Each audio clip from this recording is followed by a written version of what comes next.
नमस्कार, आप देख रहे हैं 4 PM न्यूज नेटवर्क और मैं हूं आपके साथ प्रगति ठाकुर। हरियाणा और जम्मू कश्मीर विधानसभा चुनाव के नतीजे अब सबके सामने हैं। तस्वीर एकदम साफ हो चुकी है।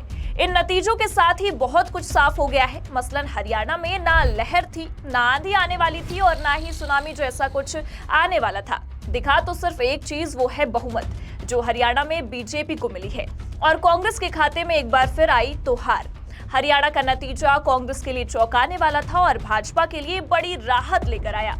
और सबसे बड़ी राहत प्रधानमंत्री मोदी और बीजेपी के कथित चाणक्य अमित शाह के लिए थी।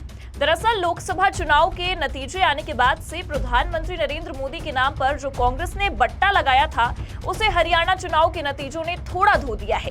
बीजेपी की लगातार तीसरी बार सत्ता में वापसी हुई और इस बार की वापसी पिछले दोनों बार के मुकाबले में बड़ी वापसी थी।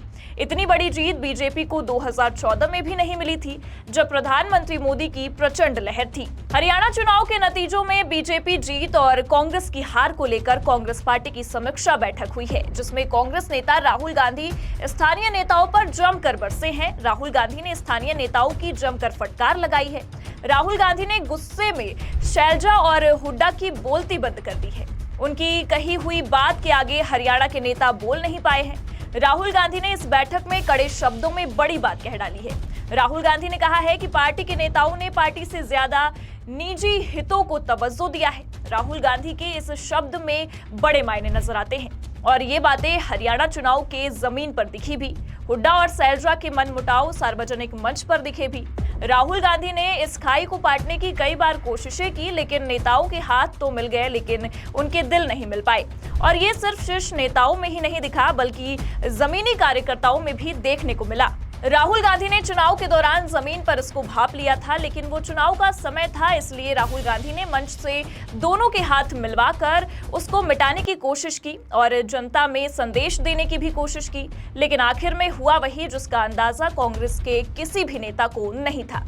राहुल गांधी शायद इसलिए गुस्से में थे, इसलिए नेताओं पर बिफर पड़े। राहुल गांधी ने तीखी प्रतिक्रिया दी और कहा कि हरियाणा में नेताओं का इंटरेस्ट ऊपर रहा, इस कारण से पार्टी का इंटरेस्ट नीचे चला गया। राहुल गांधी स्थानीय और स्टेट लीडरशिप पर ज्यादा नाराज भी नजर आए हैं।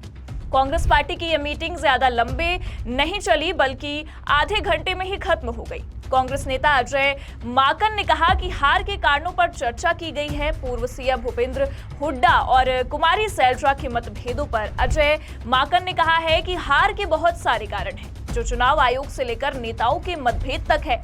इन्हीं सब कारणों पर चर्चा हुई है और आगे भी हम चर्चा करते रहेंगे। माकन ने मीटिंग के बाद बाहर आकर कहा है कि इतना बड़ा उलटफेर, एग्जिट पोल जो कह रहे थे, बड़े से बड़ा सर्वे जो कह रहा था, सभी के सभी एक साथ गलत साबित कैसे हो सकते हैं। आधा घंटे की मीटिंग में इस मामले में किसी निष्कर्ष तक नहीं पहुंचा जा सकता है। लोकसभा चुनाव के बाद एक बार फिर हरियाणा विधानसभा चुनाव में ज्यादातर एग्जिट पोल असफल रहे हैं। लगभग हर एग्जिट पोल में कांग्रेस को बहुमत मिल रही थी, लेकिन जब नतीजे आए तो बीजेपी ने 48 सीटें जीतकर सत्ता में तीसरी बार वापसी की है। कांग्रेस 37 और इंडियन नेशनल लोकदल 2 सीटों तक सिमट कर रह गई। जेजेपी और बीएसपी का तो खाता तक नहीं खुल पाया। वहीं 3 निर्दलीय उम्मीदवार जीते हैं। अगर वोट शेयर की बात की जाए तो कांग्रेस को 39.07, तो वहीं बीजेपी को 39.89% वोट मिले हैं। वोटिंग प्रतिशत लगभग बराबर होने के बावजूद कांग्रेस की सीटें कम रही। इस चुनाव में कई दिग्गज हार गए, कई रिकॉर्ड भी टूटे।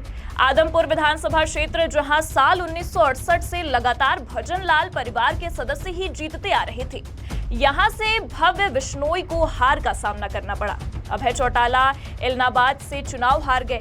कांग्रेस के प्रदेश अध्यक्ष उदय भान भी चुनाव हार गए। पिछले चुनाव में किंग मेकर बनकर उभरे जेजेपी के दुष्यंत चौटाला की पार्टी का खाता तक नहीं खुला, खुद वो भी 5वें नंबर पर रहे। वहीं कांग्रेस के मिसमैनेजमेंट की अगर बात करें तो पार्टी के अंदर नेताओं की फूट जमीन पर साफ साफ दिख रही थी। राहुल गांधी के हस्तक्षेप के बाद भूपेंद्र हुड्डा और कुमारी शैलजा एक साथ मंच पर आए। उनके हाथ तो मिले, लेकिन दिल नहीं मिल सका। इसका असर दलित वोटरों में भी नजर आया। बीजेपी घर घर में ये बात पहुंचाने में सफल रही कि कांग्रेस में दलितों का सम्मान नहीं है। हुड्डा गुट के उम्मीदवारों के बैनर पोस्टर में कुमारी शैलजा नदारद थी, तो शैलजा समर्थित उम्मीदवारों पर भूपेंद्र हुड्डा की तस्वीर नहीं होती थी। दोनों ही जगहों पर कार्यकर्ता अपने अपने नेता को भावी सीएम बताते नजर आ रहे थे। कांग्रेस के एक और नेता रणदीप सुरजेवाला अपने बेटे के विधानसभा क्षेत्र से बाहर चुनाव प्रचार करने नहीं निकले। कुमारी सैलजा तो खुलकर अपना विरोध दर्ज करा रही थी। कई दिनों तक वो प्रचार करने नहीं निकली। इसी बीच भाजपा ने इस मुद्दे को हवा दे दी कि कांग्रेस में दलितों का सम्मान नहीं है। प्रदेश के पूर्व मुख्यमंत्री खट्टर ने तो उन्हें बीजेपी में शामिल होने का ऑफर भी दे दिया था। हालांकि वो ये तो कहती नजर आई कि मेरे खून में कांग्रेस है, लेकिन हुड्डा से उनकी नाराजगी पूरे चुनाव में जाहिर रही। हरियाणा विधानसभा चुनाव में कांग्रेस की हार के पीछे सबसे बड़ी भूमिका निर्दलीय और छोटे दलों ने भी निभाई है। इनकी वजह से राज्य के करीब 14 सीटों पर कांग्रेस को हार का सामना करना पड़ा है।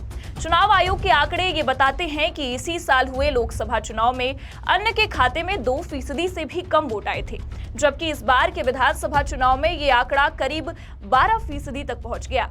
अन्य की श्रेणी में आने वाले उम्मीदवारों में मूल रूप से निर्दलीय और कुछ अन्य छोटे दल शामिल हैं। इस बार के विधानसभा चुनाव में दोनों दलों के बीच वोटों का अंतर 1% से कम है। फिर भी बीजेपी 48 सीटें जीतने में कामयाब रही है, जबकि कांग्रेस को 37 सीटें ही मिल सकी हैं। इसी साल हुए लोकसभा चुनाव में बीजेपी को राज्य में 46% से ज्यादा वोट मिले थे, जो विधानसभा चुनाव में घटकर 40% हो गए। वहीं कांग्रेस को इस साल हुए लोकसभा चुनाव में 43% से ज्यादा वोट मिले थे, जबकि विधानसभा चुनाव में उसका वोट घटकर करीब 39% रह गया। इसी साल हुए लोकसभा चुनाव में कांग्रेस और बीजेपी दोनों को राज्य की बराबर 5-5 लोकसभा सीटों पर जीत मिली थी। लोकसभा चुनाव के मुकाबले विधानसभा चुनाव में बीजेपी और कांग्रेस दोनों को वोटों का नुकसान हुआ है। हालांकि इस मामले में ज्यादा नुकसान के बाद भी सीटों के लिहाज से बीजेपी बड़े फायदे में रही है। हरियाणा चुनाव नतीजों को देखकर ये लगता है कि भारत जैसे देश में लोगों के मन को भांपना इतना आसान नहीं है। 2024 में ही 2 बार जिस तरह से एग्जिट पोल फेल हो गए हैं, उससे ये तो अब एकदम क्लियर हो गया है कि इस देश में कुछ असंभव नहीं है। जरूरी नहीं जो माहौल जमीन पर दिख रहा है वही वोटों की गिनती में भी निकले। वोटों की गिनती में परिणाम ऐसे भी आते हैं कि लोग दांतों तले उंगलियां दबाते हुए नजर आते हैं। फिलहाल आज के लिए बस इतना ही। आप देखते रहिए 4 PM न्यूज नेटवर्क। नमस्कार।